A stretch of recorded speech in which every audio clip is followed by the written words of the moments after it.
Let me introduce myself to you. This is who I am. No more, no less.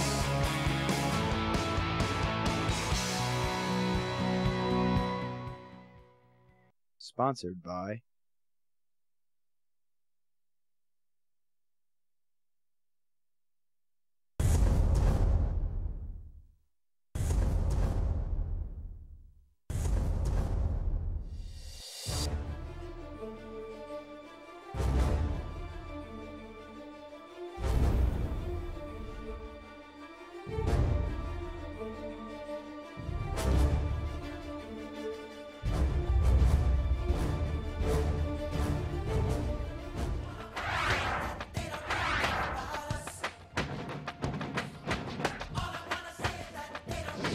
Sponsored by People of Color Network and David's Hope. Hi, welcome to Seeing the Need to Finding the Solution. I'm your host, Phil McIlveen. Happy Sunday. We are back with some guests as well, very important people in my eyes. They were on here previous shows. You had a chance to listen to Mr. John Perez from SAMHSA. He's back with some great information. As well, we ended the last show with Mr. Rodney Rodriguez as part of Chris Gonzalez's guest from Hope Lives, Vive La Esperanza, with Rodney's story of healing and hope, as I like to call it. Rodney, we left off talking about 30 plus years of not being diagnosed with mental illness. You mentioned about coming from a rough background as well. I'm very open about myself on the show as well, and I've been blessed enough with a number of days that add up to a number of years in recovery, and for a while was a very, very sick man, and what a privilege it is to be able to have you on the show and being able to share that intimate stuff as well. Rodney, you talked about last year, to get everybody up to date, or last show, being in that jail setting, not being diagnosed for 30 plus years, the stigma, and I mentioned about how that's kind of like veterans as well, where they don't want to have that stigma because it affects their duty and their tour, and when they're done doing their tour, or as you call bid, they go to reserve status or they get out of the Marine Corps, and all of a sudden they need services, and things aren't available to them as much as it is. And in this case, you have an organization called Hope Lives, Vive La Esperanza, that allows you to know what it's like to be able to give. And I don't know if you can relate, but for the longest part in my life, I was very fortunate. And I knew what it was like to give, but I never had that feeling. But when I needed help, and I was in that mode of sickness and addiction, I was always receiving. And I remember tears of joy from somebody who actually gave a crap enough about me to be able to help me. But to be able to give that back, what a blessing. Yes. When you, that moment of clarity, and everybody has it, your moment of clarity happened when? 2003. I was sitting in a prison cell, and I think I had a couple of books in there. One of them was probably a Robert Ludlum novel, and there was a brand new Bible, New King James Bible, and something strung at me. It says, what you going to read? I threw Robert Ludlum out the cell, and I picked up a Bible. I started reading and studying, spent the next 6 years journaling and studying Scripture. Got a lot of insight, a lot of tools, but I think it was the journaling that helped me the most, because in the journal I finally started to come to grips with my mental illnesses, come to grips with the root of what was really bothering Rodney. Why was Rodney the way Rodney was? And during the journaling, I got to express myself. I got to be honest with myself when I couldn't be honest with another individual. I could never be honest with a counselor. I could never be honest with an officer. I could never be honest with a family member. And when I started journaling, I finally got a chance to be honest with myself.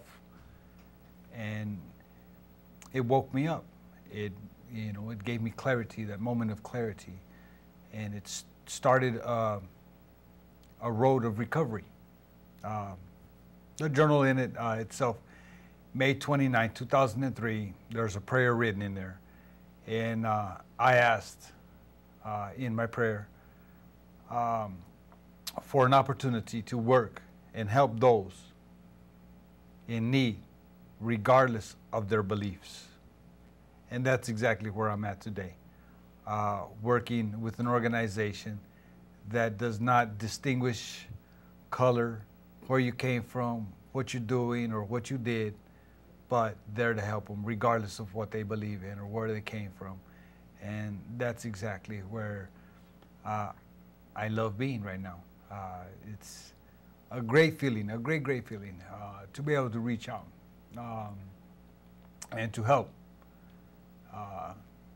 I was telling Chris just on the way here about a phone call I received last night from an individual that heard about Hope Lives and what we were doing.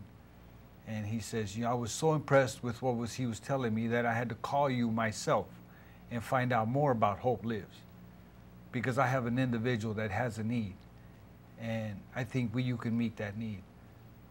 And it's very rewarding when you have people come to you and say, we want you to help us. Can you help us? Will you help us? And I'm yet to see Chris close the door on anybody. He takes on anybody that wants to come along. And he doesn't only make you a member, but he makes you a family member. Even with all my quirks and inabilities, he's accepted me, and he's made me feel a part of Hope Lives in a family. I love your eyes and the gratitude that if you could see your eyes right now. And that's called restoration, and that is so priceless of being at that point of restoration. We'll get back to a little bit about what Chris loves. We're going to piggyback a little bit of here. John, from SAMHSA, you're on a federal level, and you're all about mental illness. Some of the things that's, as the position that you're in, that you probably don't get to see or do get to see. I want to talk about kind of what's dear to your heart about what you do, or what's going on right now that's dear to your heart that what you're doing. I think I have the best job in the world. I have the ability now, and actually it is my job, to be out in the region, my region, which is a fairly large one, but to be the human face on a lot of federal program and a lot of federal programs and possibilities. And so, for example, with Rodney,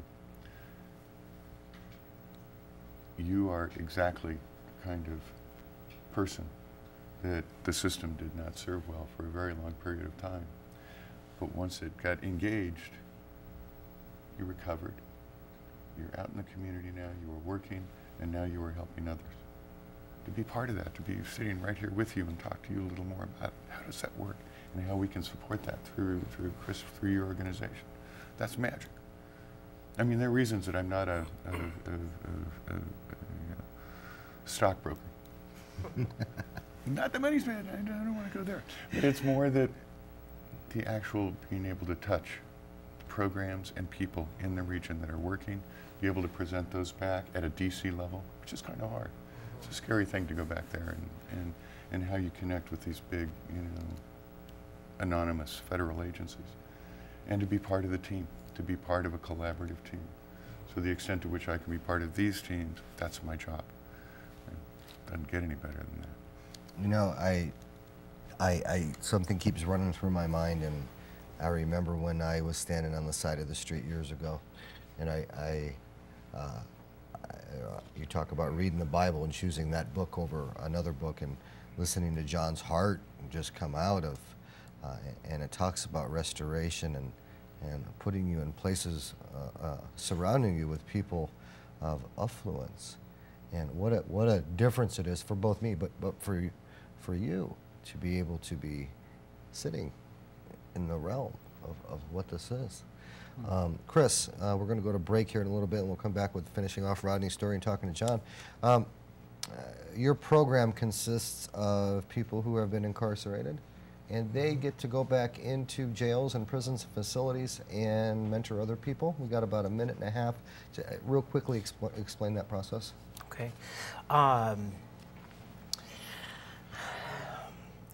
you talking about the process of going into the jail? The peer support. What does he get to do? Okay. Well, what Rodney gets to do as a part of his peer support is he gets to go to the various courts that we work in weekly. So Rodney gets to work with the court teams, and so we get to look at making recommendations for individuals that are on the docket for that day. And so what Rodney's doing is he's looking for the gap of why something's not working. So he's looking at various criminogenic behaviors. What's the environment like? Why is this person not meeting each of the steps of perhaps parole or probation? So when Rodney makes a recommendation to the court, then that can get endorsed. None of the services are court ordered. It's all through informed choice. So at that time, the person has a choice to engage in services, to look at what strengths that they do have, to help them progress through the system. You know, and that just goes to show the importance of the type of work that Rodney does. And on another note, I might argue with you that you have the best job in the world, and I do. But you're right, it's that collective impact, and it's not only the collective impact of the professionals, but also the community and the people. By having a person who has a criminal background of incarceration, this person can spend special attention to people who are involved in the justice system and also with the mental illness. Our ultimate goal is to reduce recidivism rates into the incarceration and criminal justice environment. And our goal right now is to get back here with Chris and Rodney, finish this off. We'll go on a commercial break. We'll be right back.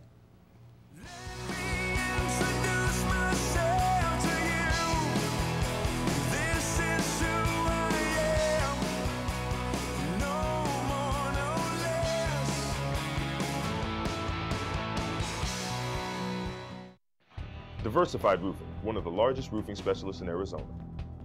Protect your home with the highest quality tiling repair, maintenance, and shingling in the Southwest. Our commercial division provides businesses the highest grade roof installations, re-roofing, and repair or replacement solutions.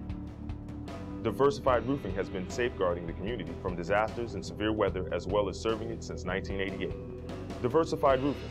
Visit us at diversifiedroofing.com. Before, addiction and depression kept me from living my life. Now, every step I take in recovery benefits everyone.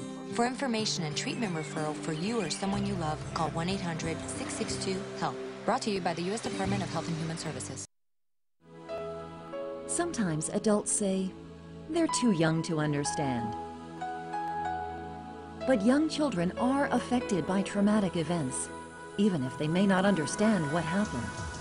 The great thing is, with help, children can get through these difficult events. Children can develop resilience. Help a child you know today. Find out more about the signs of childhood trauma at samhsa.gov/children. There's no stigma or discrimination against the heart, the liver, the kidney, even the gallbladder. Doesn't even have a job. Yesterday, depression was kept in the dark. And bipolar disorder was your best friend's mother's problem. But the tide is turning. We're stopping the stigma. We're coming out. Our goal is to make the discussion of mental dis-ease cool and trendy. No kidding? Me too. No kidding. Me too. No kidding. Me too. It's time we gave the all-American brain some peace of mind.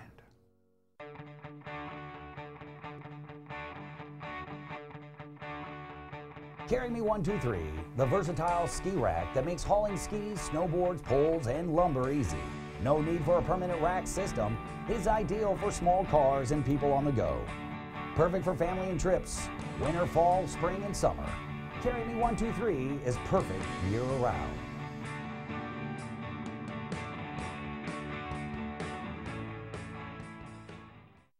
You may know someone living with a mental illness.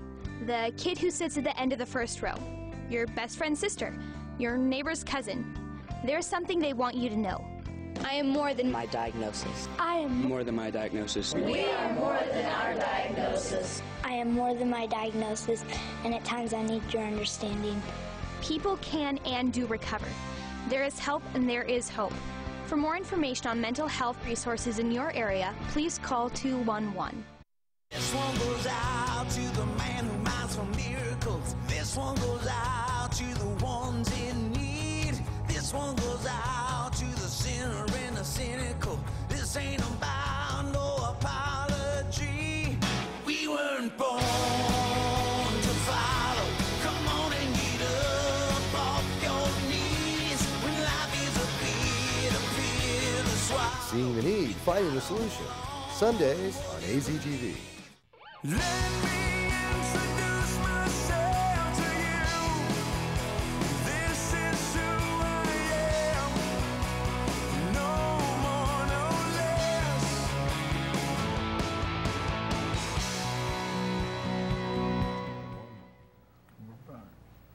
Welcome back to Seeing the Need, Finding the Solution. We were talking to Chris about what a forensic peer support specialist does. Talks about being able to go into courtrooms or being able to kind of look at case history and environments and figure out why stuff isn't working. And other parts of peer support specialists as well, Chris. Tell us a little bit about the mentoring aspect of jails and prisons. How does that, just a real brief aspect of what that is. Okay. Well, we have the opportunity to have the forensic peer support specialists go into the jails and working with individuals who are incarcerated. And they have the opportunity to share their story. That's like a one-on-one. It's a one-on-one, peer-to-peer, face-to-face. They get to share their story of the history of their incarceration, some of the barriers and progress that they've made, how they developed coping skills within the criminal justice environment, and then the coping skills that they had when they transitioned back into community life as well. So they really get the opportunity to meet this person at ground level. How amazing that is for somebody where not only, you know, Rodney touched on something before, talking about how his family had wrote him off and society, and I can relate. And just to get a visit was something that was just amazing. But to get a visit from somebody sitting across from you that wants to be a part of changing your life, greatest moment that you've had by doing this? If you could pick one. There's two. Okay. It's kind of hard talking about the second one, but I'm going to talk about the first one first. We was in the courtroom, and we were staffing the cases. And I was talking to one of the attorneys about how much time I had actually done.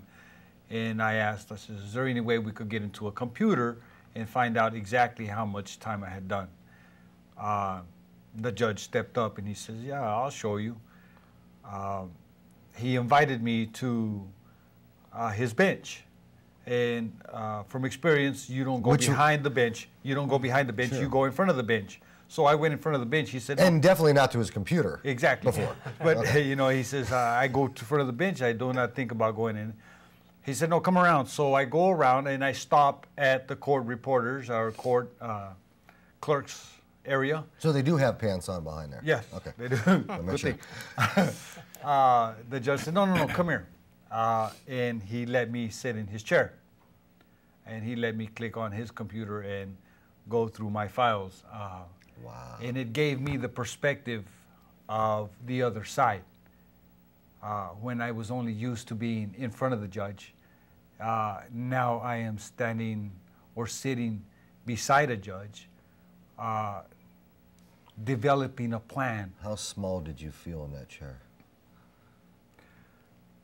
I was so overwhelmed and I was high for the next 2 weeks, so I really probably couldn't. On life, right? Yeah, Okay. you know what I mean? I was just, it's like, but the other, the second grade and probably the most greatest, it's kind of hard to talk about this because I get so emotional behind it. Please do.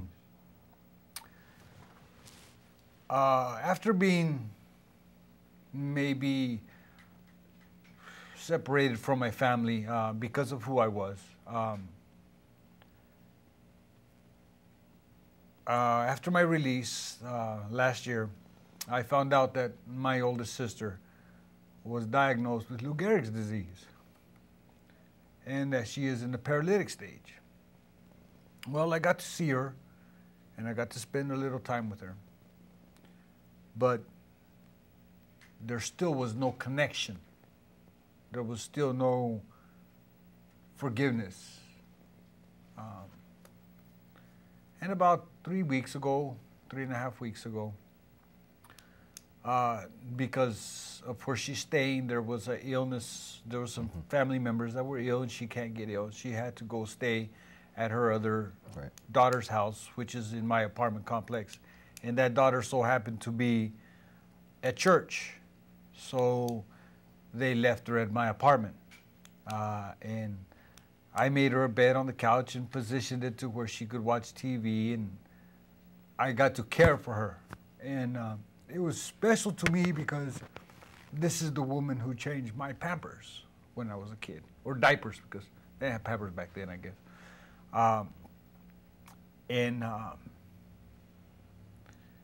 I got to clean her brow, wipe her down. I got to put water to her mouth with the straw and let her drink.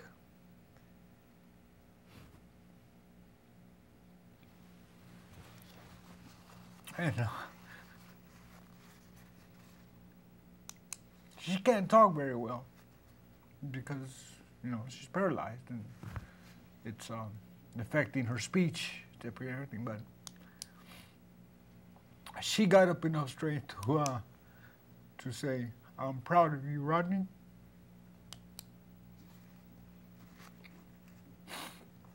And that's probably the biggest crowning moment since my recovery. Being able to be a brother, uncle, and a sibling now, when I wasn't for many years. And to be able to get phone calls from them asking me how I'm doing, or asking me, "Hey, can you help me do something?" That's one of the greatest feelings. When somebody comes to you and says, "Will you help us?" It's a great feeling. And I think when they talk about having the greatest job in the world, they don't. I do. Because I get to sit down with an individual,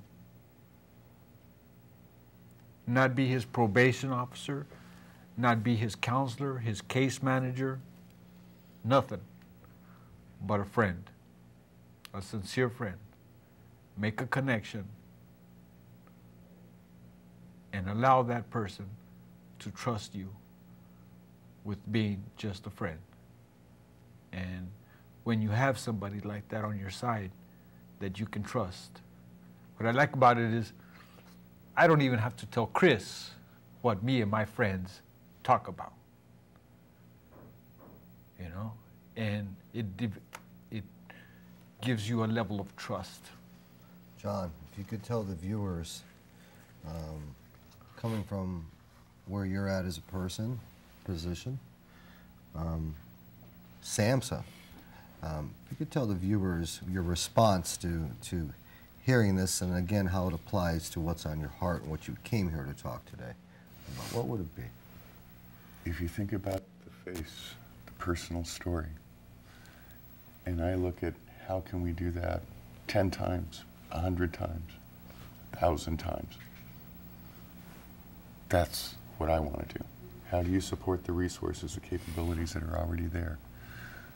so that this, we call it replication, but what it really means is spreading the capabilities, spreading the hope, spreading the capabilities for people to live successful lives. It took you a long time, but you're there now. And that is as rich as it gets. So the extent to which I can communicate with the systems, for example, in the federal government, state government, collaborations, to help promote that kind of activity. I mean, we can commence to fight in here about who has the best job, but I still think being able to make that connection. The three of us will agree, we all three have the best job. To be able to do that in a more widespread and to have a deeper impact. That's really what it's all about. And as a federal agency, that we really promote that. You do get better. You do have strong, productive lives that are there. You recover. Treatment is effective. Chris, we've got about 30 seconds, 45 seconds. You could have one wish as an agency right now. One wish as an agency is that we have the opportunity to employ and put people like Rodney and his skills and abilities to work. To provide that empathic service. And I think that we can continue down that road. It doesn't just happen with Hope Lives. It happens as that collective impact, which is much higher than a partnership and a collaboration with the City of Phoenix courts, with the City of Tempe courts, with SAMHSA, who provides us evidence-based programs. All of us are within that collective impact, and the more that we continue to work together and look at the abilities that persons who are incarcerated have, we can build a bigger system of care. And for those of you out there, the best job in the world that you could ever possibly have is being able to have one more day to make one more difference and being able to align yourselves with people to make that difference, by members of the federal, by members of organizations, by people who have suffered and people who have walked through there. Align yourselves. Everybody has mental health. Everybody has physical health. And you got a choice to get involved and call the number on your screen. You got a choice to log on to aztv.com. You got a choice to log on to these places. You have a choice to make a difference, whether it's in the workplace, whether it's in the community. Remember one thing as we go. Community is not here for you. You are here for the community. Be the salt, be the light, and try to make a difference in somebody's life. And they just might be able to come back and wipe somebody's brow. Have a nice Sunday. Thank you. I know you're there when I can feel you. I will not fear, I will trust in you, and I will not be afraid. When the battle is close at hand, I know you're with me to help me stand. I will trust in